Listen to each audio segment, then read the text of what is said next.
taken ill.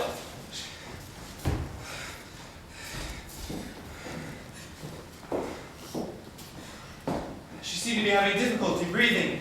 Dear girl, whatever is it? It's all right. I'm all right now. I shall leave her in your capable hands, Aunt. Send Aslan for me if I can be of any further assistance. You must call for a doctor, my dear. No, I don't need a doctor. We mustn't take any chances. No, I must talk to you for a moment. I have to leave this house first thing in the morning. I'm most desperately in love.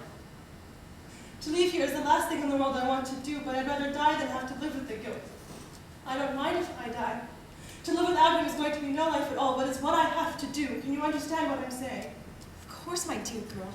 None of this comes as any surprise to me. The only thing which might surprise me is how little things change. Of course, you must go if you feel it's the right thing to do. But what should I do then? What's your advice? If I remember rightly, in such matters, all advice is useless. You can't speak to the patient in the grip of a fever. You must talk again when you're closer to recovery. I've never been so unhappy. Sorry to say this, but those who are most worthy of love are never made happy by it. You're too young to have understood that. But why? Why should that be? Do you still think men love the way we do?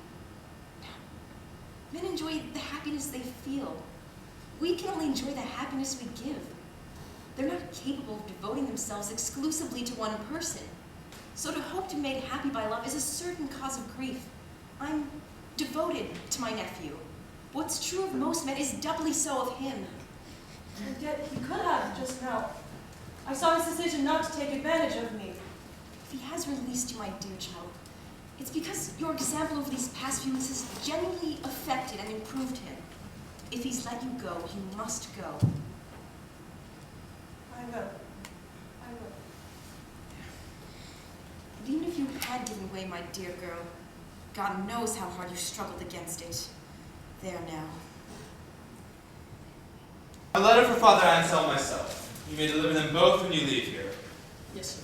And what news? No visitors. There still hasn't been a single visitor since she got back from the country. Kept to her room, ate soup last night, didn't touch the pheasant. Afterwards, a cup of tea. Nothing else to report. Oh, yes there is. You wanted to know what she was reading. She has 2 books by her bed. I don't suppose you found out what they were. Of course I did. What do you take me for? Let me see now. The first one was Christian Thoughts, Volume 2. And the other was a novel written by some Englishman. Clarissa. Ah. See, I was right, wasn't I, sir? There's no need for me to join her staff. No reason at all. I can find out everything you want to know. No trouble. I just thought you might prefer to be paid 2 salaries, as at the time of the Duchess. Well, sir, with Madame the Duchess, that was quite different. I didn't mind that at all, but I couldn't wear a magistrate's livery, could I, sir? Now be fair, not after being in your service. You'll find some spare money in your room. Thank you, sir. Thank you very much. I'll be sure to start saving a bit like you recommended, but I do like to do justice to you. After letting Madame de Tourvel slip away from my aunt's house like that without even managing to warn me, you're lucky to be working for anyone. Now, we've been through all this, haven't we, sir? Not even Julie knew she was going until she left. How is Julie? Seems a bit keener than she was in the country. And yourself? Talk about devotion to duty. Off you go, keep it up.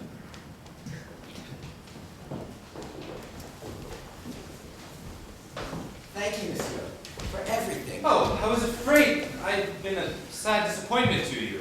Well, I am disappointed not to have seen Cecile in more than a month, but I believe I have you to thank for keeping our love alive. Oh, as to love, she thinks of little else. Though I'd so hoped to be able to arrange a meeting between us in the country. So had I. I made all the necessary arrangements, but she was adamant. Though she said you've been trying very hard to persuade her. In many respects, I found her very open to persuasion, but not, alas, on this issue. Well, she said I couldn't do more myself than you've been doing on my behalf. She's a most generous girl. What else did she say? She said she's seen signs of change in her mother. Perhaps she'll come around to the idea of our marriage. That would be wonderful. But anyway, how is she? That's what I've really come around to ask. Blooming. I really think the country air has done her good. And of course she sends you all her love. Her mother and her shall return to Paris in about a fortnight, by which time the situation should be resolved one way or the other. In any case, she's longing to see you. Oh, Oh, I don't know how I can bear to another 2 weeks without seeing her. My dear, if you wouldn't mind waiting in the carriage for a few moments, there's a matter I must discuss with the Vicomte in private. Of course. Thank you for everything. Don't give it another thought. It's been delightful. Poor boy, he's quite harmless. Well, I must say I found Cecile's letter unusually witty. So I should hope. I dictated it. Ah, Vicomte, I do adore you. I have a piece of news you may find entertaining. Oh, yes. I have reason to believe that the next head of the House of Géricourt may very well be a Valmont. What do you mean? Cecile is 2 weeks late.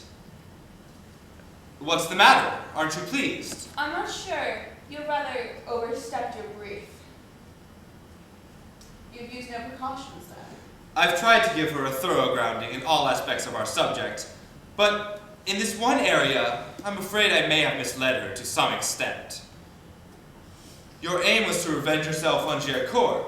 I've provided him with a wife trained by me to perform, quite naturally, services you would hesitate to request from a professional, and very likely pregnant as well.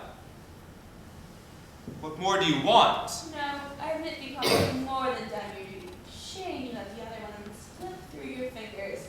I can only assume that's what happened. I let her go. Can you imagine? She was ready. The bill was paid and the die was cast, and I relented. Why did you let her go? I was moved. Oh, well then, no wonder you bungled it. I had no idea if she was capable of being so devious. Poor woman, what else could you expect?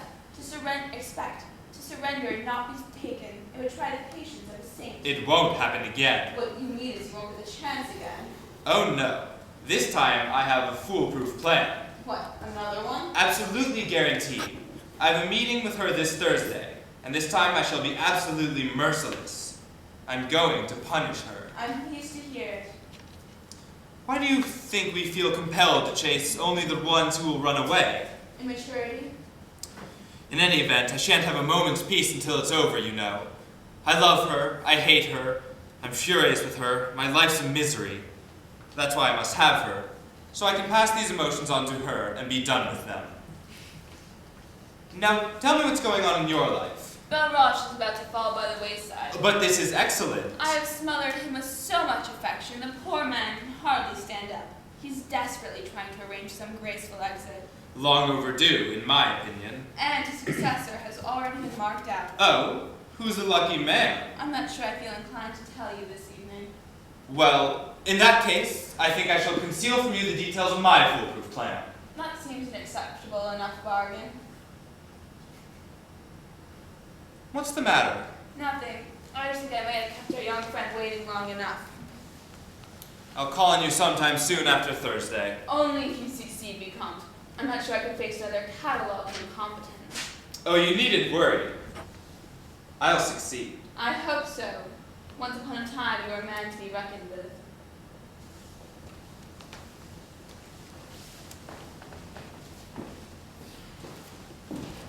I understand Father Anselm has explained to you the reasons for my visit.